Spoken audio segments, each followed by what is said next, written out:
everyone, and welcome to the Kennedy Center. I am now, and I assist children with autism spectrum disorder. I am here to welcome you to the Millennium stage and to this evening's performance featuring musicians who use technology in their creative process, from robotics to digital instruments. This performance is presented in conjunction with the Artful Innovation exhibit in the Hall of States. Be sure to check it out after the show to see more, and say hi to me. Tonight's show is part of the annual BSA Gene Kennedy Smith series, honoring Ambassador Smith's dedication to supporting the work and contributions that artists living with disabilities make to the richness and diversity of global culture. In addition, we are celebrating the 27th anniversary of the Americans with Disabilities Act. This landmark civil rights legislation prohibits discrimination and guarantees equal access to opportunity for persons with disabilities. And here at the Kennedy Center, we believe that people with disabilities, of all ages, have the right to learn through, participate in, and enjoy the arts. Here's a little bit about myself. I am an autonomous, programmable humanoid robot. Several versions of me have been developed and released since 2008. I am a Now Evolution V5 robot. There are over 10,000 of me already at work around the world in over 50 countries. I can see, hear, move, walk, dance, and speak in 19 different languages. I am busy in universities, schools, autism programs, hospitals, senior living and nursing facilities, libraries, and retail stores. I am an ideal social, medical, and healthcare companion.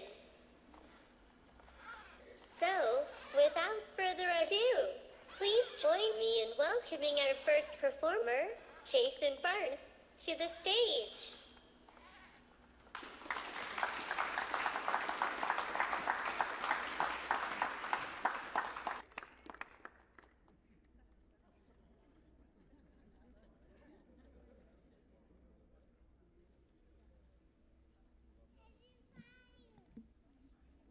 Hello, everyone. My name is Jason Barnes. I'm 27 years old, and I'm an amputee and a drummer from Atlanta, Georgia. Thank you.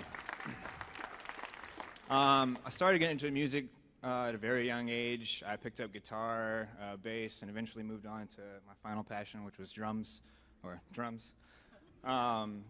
Unfortunately, when I was 22, I was involved in an electrical accident at work, which resulted in me being hospitalized for over a month and ultimately the amputation of my right arm below the elbow. Over the next few months after being released from the hospital, I was extremely depressed and devastated and didn't know how I would go on and carry on with life and as a musician in general. Through all this depression, determination, will, and help from friends and my prosthetic company, I was able to develop my own makeshift prosthetic drumming device to get me back on the drums.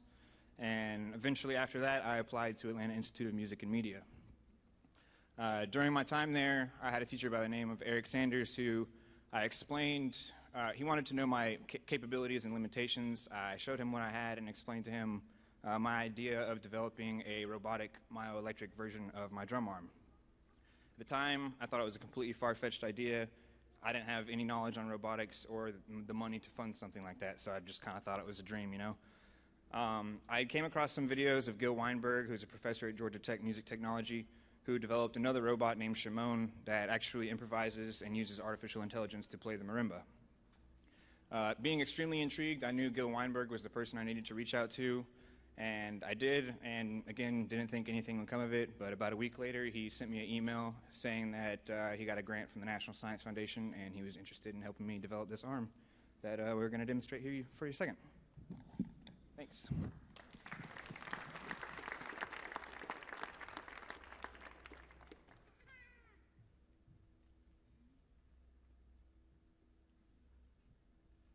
Demonstrate how I control the robotic drumming prosthesis using my forearm muscle.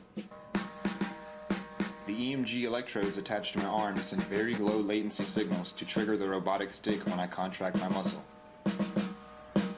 This allows me to operate the arm in different ways. For example, I can trigger a hit with every contraction, or toggle between different automatic drumming states.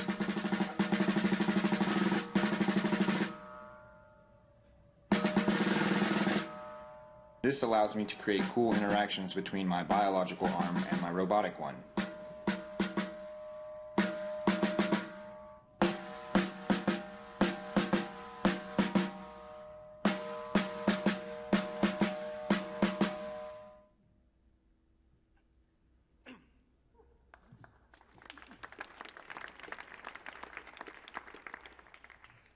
Hi, everyone. My name is Hanoi Hantrikol. I'm one of the graduate research assistants working with Gil Weinberg at the Georgia Tech Center for Music Technology. So right now, we're going to demonstrate to you some of the functionality that the robotic drumming prosthesis has. So as you saw in the video, Jason is able to play using a loose grip.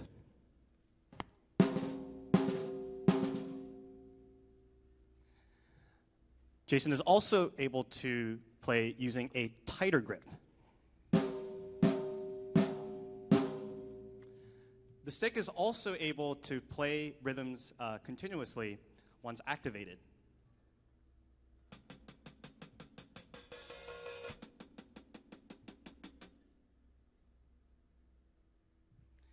Now, one of the coolest features that the drumming stick has is the fact that the motors can actually reach up to 20 hertz. That's 20 hits per second on one arm, something that is actually impossible to do by a human being. When you're listening to this demonstration, pay close attention to the richness and the colors and textures that Jason is able to achieve on different parts of the drum kit.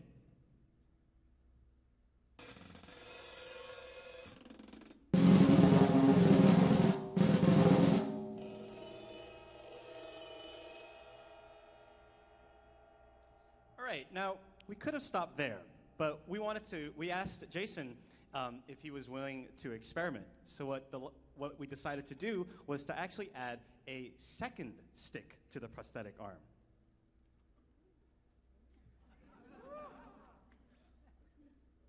So now each stick is actually able to play its own independent rhythm, which means that together you can get some very unique polyrhythms from one arm.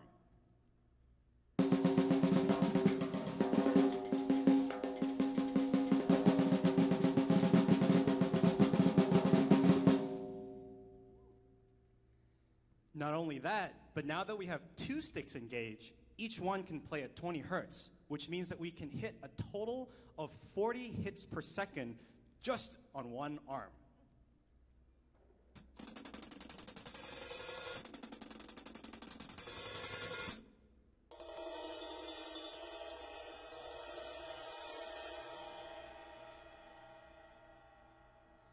Now, if that was not cool enough, our lab is very interested in the intersection of artificial intelligence, robotics, and music. So what we decided to do next was to actually give one of these sticks a mind of its own. It's able to listen and interpret the rhythms that Jason and other musicians are playing and come up with its own rhythmic patterns.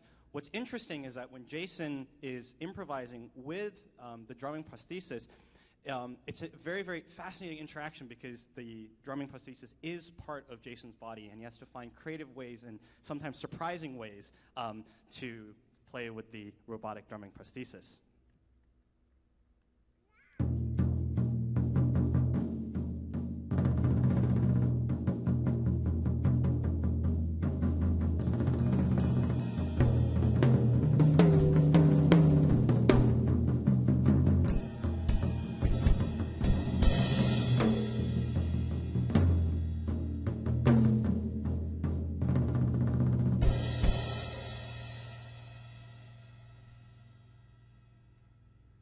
All right, so for tonight's performance, we'll be playing two pieces. The first one is called Earth, written and performed by Jason Barnes, and the second, called Skies, composed by Govinda Ram Pingali.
I think it's safe to say that a lot of drummers out there are probably very, very envious of Jason right now.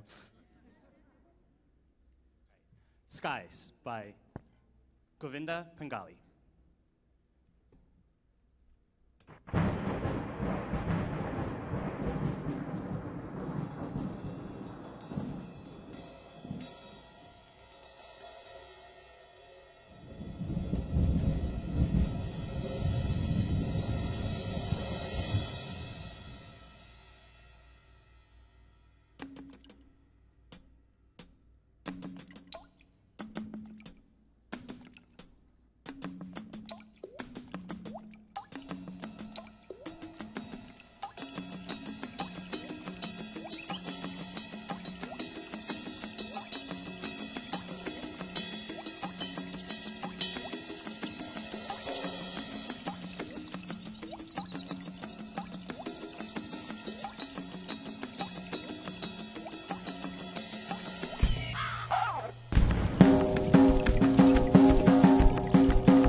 Thank you very much, ladies and gentlemen.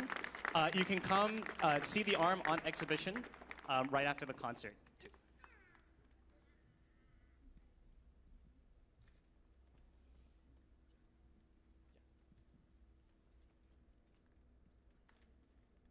Hi everyone, my name's Megan and I work at the Office of VSA and Accessibility here at the Kennedy Center. In 2011, we named Mandy Harvey, a talented young singer from Colorado who lost her hearing at the age of 18, as one of the winners of our VSA International Young Soloist Competition. Since her performance here on that very stage, we have watched Mandy's career take off and are currently cheering her on in this season of America's Got Talent, where she earned the Golden Buzzer from Simon Cowell. While Mandy could not be here in person due to her obligation to the show, she joins us by video to share her experience with technology. Hi everyone at the Kennedy Center. My name is Mandy Harvey and I am so sad that I am missing out on this awesome conversation about adaptive technology. But I'm so thankful to VSA for allowing me to put in my 2 cents with this video. So thank you for letting me join this event. For music, I had to create a system using visual tuners and vibrations to be able to stay with everybody. That being said, I had hearing for 18 years and studied music a lot. I was very addicted to studying and working hard. And so that's really helped me a lot, and I was born with near perfect pitch, which does not hurt the situation. But I needed that support system. So every day I wake up and I do scales, up and down and up and down. And I start with middle C. Now, how do you find middle C without sound, you might ask? Aha, visual tuners, and I'll show you one. So get up real close. Ooh. And you can find your note using, this is a free app. There's many different ones. Before, when I first started, they didn't have apps on phones. I know, I'm old. But I used a guitar tuner, and I could only find those 6 specific notes, and so it was a lot scarier back then. Now, I can find so many different notes and watch how close or how far off I am. That I combine with feeling the notes travel up and down my throat. So I know right where this crease is right around a C. And as I travel up and get to a higher note, into like an octave up in a D, it starts to buzz in my nasal cavity. And respectively, down an octave, it resonates in my chest. So that's one technology support. Another one is touch. Now, your body can be used as its own technology in this way. You can feel the world around you. When I'm on stage, I kick off my shoes and I pay attention to the tempo set up by the drums or whoever is playing. And it really becomes a counting game of counting measures. Now, recently I've been on some pretty big stages, and when people cheer, it shakes and rattles the stage and I lose everything. So I have some friends who have created a vibrating system that I can attach and wrap around and put on different parts of my body, and it will plug in to the system that is capturing live the instruments as they play, and it will vibrate. So if I want just the drum, they have microphones in their kit, their setup, and so I can use the information from the microphone, plug it in through Bluetooth, and stream it into and around my ankle and keep that beat regardless of how loud things become. Or when I'm practicing, I like to use visual speaker systems. Here's one. They're small, and what you do is you plug it into an MP3 or whatever, and you put it on a hard surface, and it projects the bass and will shake your whole room. And that way I can practice while feeling the right rhythm and staying with everybody. So guys, this is just a small section of what you could be doing, and I'm so excited that you get to see other presentations of amazing uses of technology. Thank you so much for your time, and I hope you have the best awesome day. Bye.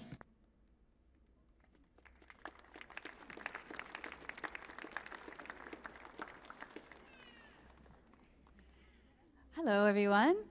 My name is Kelly Snook, and I'm a musician, a music producer. I'm an aerospace engineer, and I'm also one of the creators of the Mi.Mu gloves, which you might have seen over in the hall, and you can see afterwards. You might have also seen artist Imogen Heap perform with these. We've been developing these gloves with Imogen Heap for the last 6 years. And you may have seen other artists, Chagall, or maybe Ariana Grande, who used the gloves on her 2015 tour. So these gloves were created originally to be able to to liberate the musician from their technology and to allow them to play anything that they might want to play on the computer with their gesture. And so we built the software and the hardware that allows an artist to customize how they control their music software. And around the same time that Ariana joined us as a collaborator, we also had a very special person called Gowan Hewitt from Drake Music join us also as a collaborator. And Drake Music is an organization that creates accessible music technology. And one of the musicians they work with is who you're about to hear. And I'm very privileged to introduce Chris Halpin, who has been developing his own set of music with the gloves for the last, I think, 2 or 3 years. He's going to talk a little bit more about this. And he'll tell you a little bit more about his journey with the gloves. But before I introduce him, or before he comes out on stage, I just wanted to let you know that he's up for a very prestigious award for the tour that he developed with the gloves. He is up for an award for the Best Music Project for the UK National Lottery. Is that what it's called? The UK National Lottery. And you can go to his website, chrishalpin.com, and help him win this very prestigious award. So without any further ado, I'd like to introduce you to Chris Halpin, who will perform with the Mi.Mu gloves.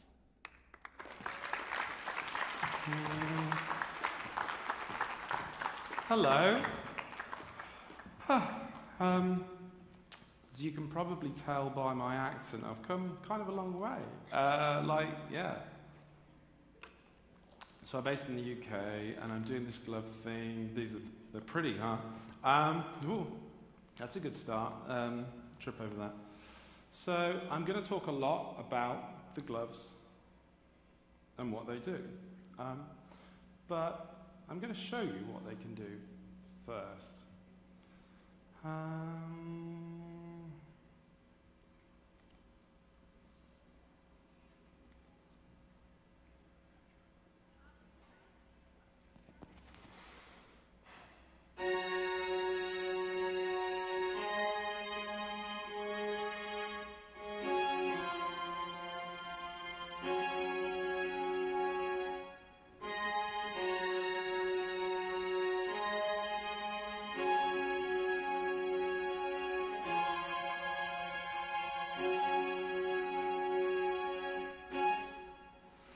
So I felt that was like, yeah, kind of neat.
Thank you very much. So I could have talked a little bit about what's going on, but I think it's easier to show you. It's fairly self-explanatory. So the gloves are obviously taking all this this movement information and turning it into sounds. I'm just loading up the next song. So the reason, to rewind my sort of timeline, I'm really gremlins in the system. I'm really a guitar player, and I had a cool kind of career happening in the UK playing guitar music, and I have cerebral palsy, and although I was quite a skilled guitar player, I felt as a teenager. I was really into like Steve Vai and kind of guitar heroics, and I had a sense of at least an ambition of virtuosity. And my condition changed a lot as I was an adult, and maybe this is going back about 3 or 4 years, and it changed to the point where I just didn't feel capable of playing the guitar, certainly not in a performance anymore. It was just really physically really difficult. And I remember I knew I was in trouble when I was taking songs out of the set, songs that people knew, that I just was like, I'm not going to perform that anymore because I just physically couldn't do it. And that was a really, really, can't say it enough, that was a really, really scary time. And I reached out to a charity in the UK called Drake Music, who at the time had been, they were doing a lot of great work with accessible technology that I dived in and I played around with it. And what I found was that accessible technology that I was being exposed to at the time it was on or off. It was quite simple stuff. They had this thing which was like a sort of theremin type thing. You could move your hand and play a scale and go like C, D, E, sequentially play the scale. Now, that's like, there's not a lot I could do with that, and it felt very frustrating. It felt very kind of like, it wasn't, in the best possible way, it wasn't difficult. And they started talking to Imogen Heap, who had developed this technology, or was developing this technology through an idea she had with a team she put together with people from NASA and MIT and Bristol University. She had this ambition of a gestural way of playing music, because she felt that she played these beautiful electronic sounds, but when it came to performing, what you were seeing was a woman with a laptop. And as she put it, she might as well be checking her emails. You don't know what she's doing. So she wanted something that was visual and expressive and a new way of playing electronic music. What we saw at Drake Music was quite accidentally, we felt, they had invented something that was an extraordinary breakthrough in accessible technology, because it could learn the user's movements. But more to the point, it could learn like impaired movement, like my own. I'm just going to do a quick thing here, just because I'm just having a bit of a strange thing. What I normally do is I have to teach it these postures. This is where the sort of the sound stuff, the recognition stuff gets really interesting, because my hands, for example, I'm just retraining it now. I can't make a fist so well with my impaired hand, but it was like, that's okay. It'll just do the fist. It'll take what I'm doing as that. So that was kind of a real breakthrough. And then the other thing that I kind of wanted to understand was how I could use that technology then to create, I played all the instruments in my studio anyway, so I had this kind of one-man band kind of sound. So when I dived in to learning how to play the gloves, that was the goal.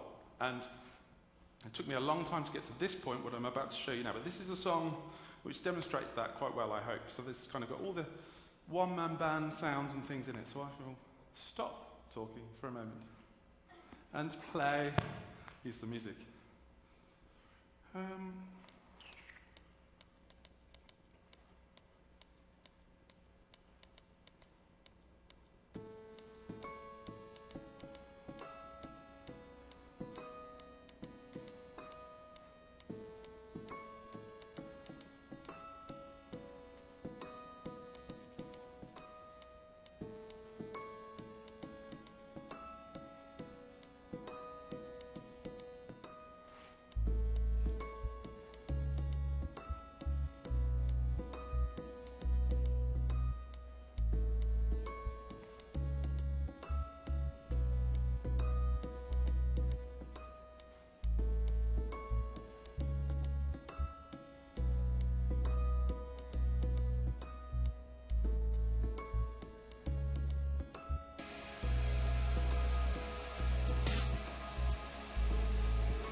city with my head held high, like some stupid boy in love. And this is such a surprise to be happening to me. I can't stop laughing, honestly.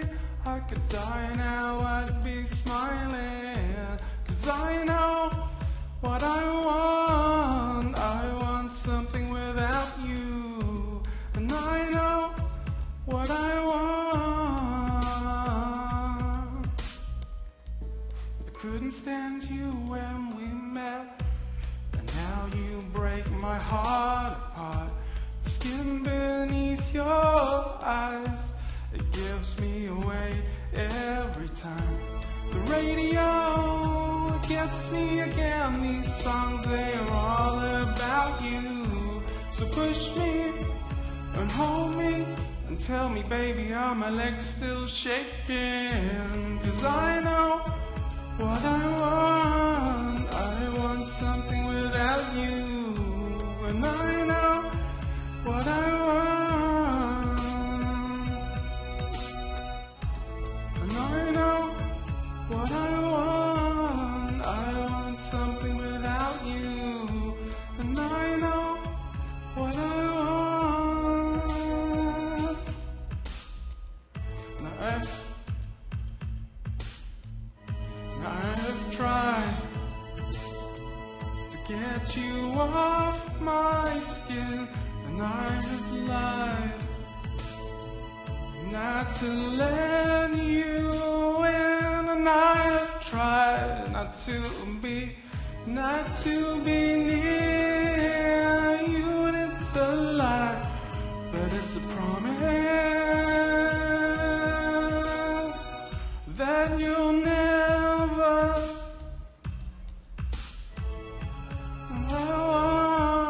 I want something without you, and I know what I want. I want something without you, and I know what I want. I want something without you, and I know what I want.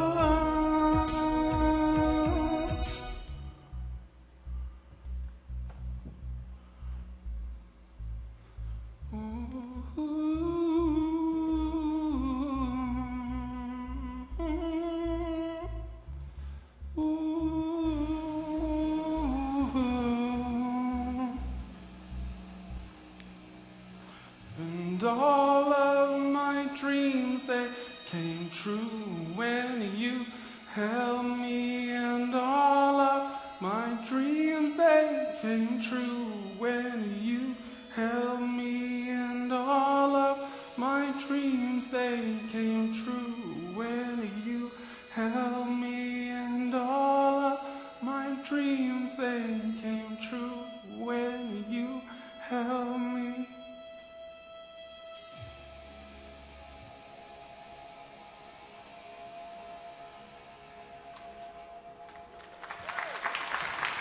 Matt, could I get a bit more music in the monitors, please?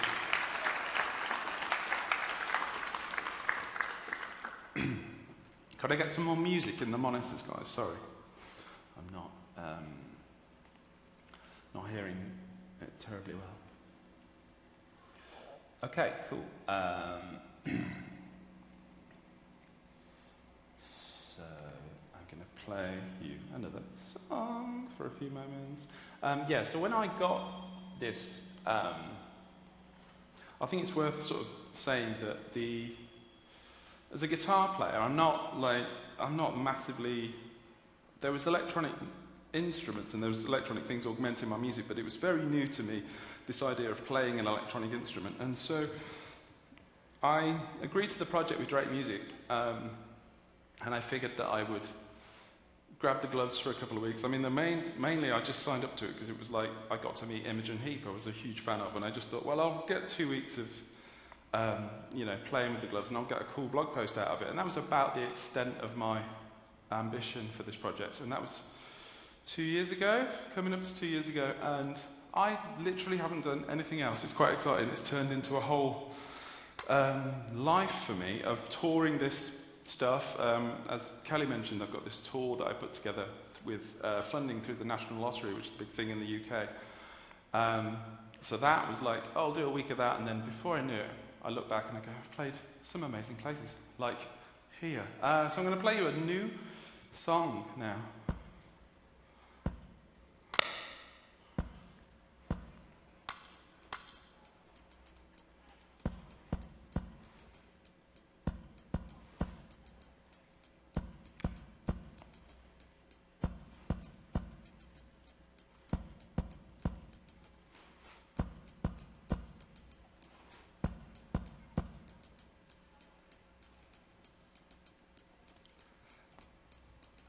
Best laid plans and all that.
Couldn't help but softly say that I'm hopelessly for you.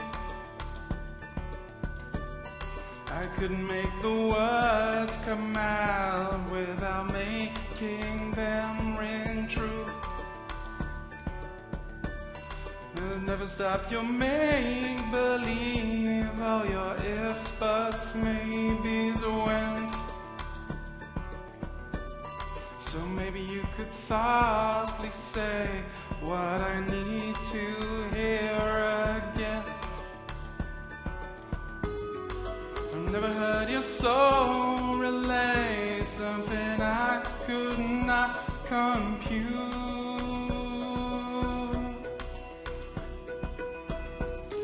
No matter what your heart displays, I can only see the truth with you. But if you don't wanna try, then ask yourself the reasons why. But if you give yourself a second chance, I can see what you've done. You've drawn on your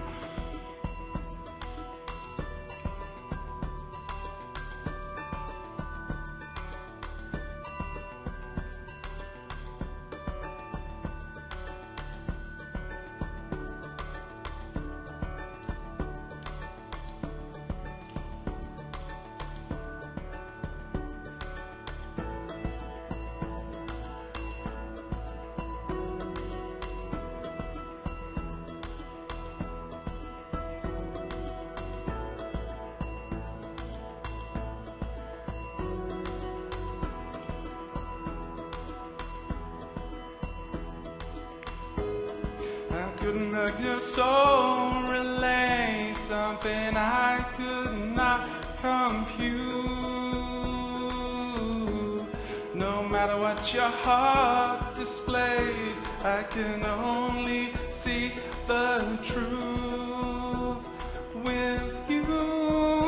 But if you don't wanna try, then ask yourself the reasons why. But if you give yourself a second chance, I can see what you've done. You've drawn on you. And if you don't wanna try, then ask yourself the reasons. 'Cause if I've told you once, I've told you twice, I can see what you've done. You've drawn on your heart.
So the fact that I'm having a few technical difficulties is probably a good opportunity to sort of jump on and show you how this works. Because actually what's happening right now is that it's probably because my hands are rather warm. We're having some posture recognition issues. So I'm going to train it. So what you have to do is like make the shape that you want to do. I call this a plectrum because it's like I'm holding a plectrum, you know? That's like a bit of a guitarist-y thing. Oh, and that seems to have fixed it. Yeah, so there's these bend sensors which kind of get all the information in terms of how I'm moving my fingers and my hands, and then there's the accelerometer stuff, which is the drums and those kind of peaks with speedy movements which can make a sound. But any gesture that you create can be mapped to any sound. There isn't like a defining sound for the gloves themselves. And one of the things that kind of opens up a lot of interesting questions is like what it means to make music gesturally. What is gestural music making? I see a lot of technology nowadays. When this started, there was nothing like this, but I've seen a lot of other technologies that rely on kind of gestural ways of doing things. And the idea of like, I mean, for example, when I'm playing that sort of invisible violin kind of thing, that's quite an abstract idea because you don't have to, of course, play the violin like that. The gesture could be anything. So hopefully that makes a bit more sense in terms of what gestural, what's happening here with this sort of gestural interface. We're almost out of time, so I'm just going to like play one more song, and then we're going to be in the lobby a little bit later to sort of, if anyone's curious, there's another pair in the exhibition that you can have a look at, and I'll be around to show you what I'm doing with them. But yes, it's time for me to play a song.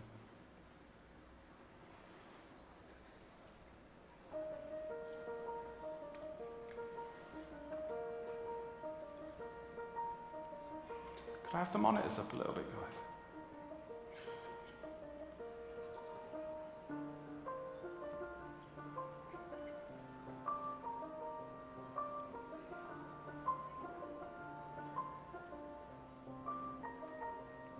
You better stop dreaming of the quiet life, 'cause it's the one you'll never know.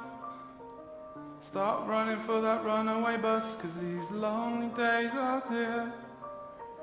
Stop apologizing for things you've never done, 'cause life is cruel and time is short, but it's up to us to change a town called Malice.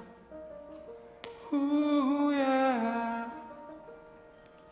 Rows and rows of milk floats stand in the dairy aisle.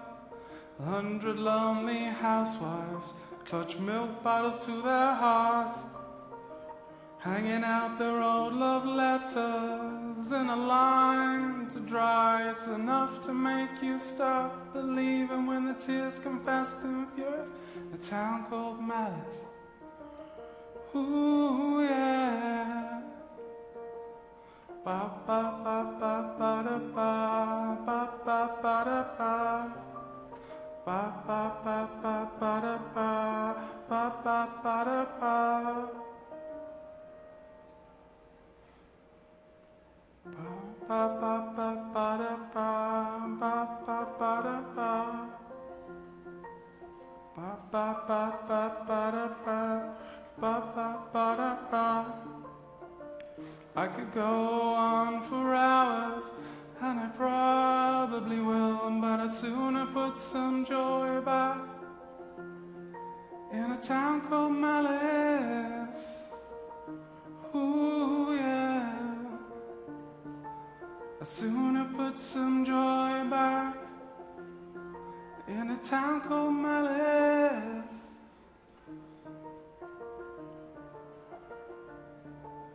Sooner put some joy back in a town called Malice.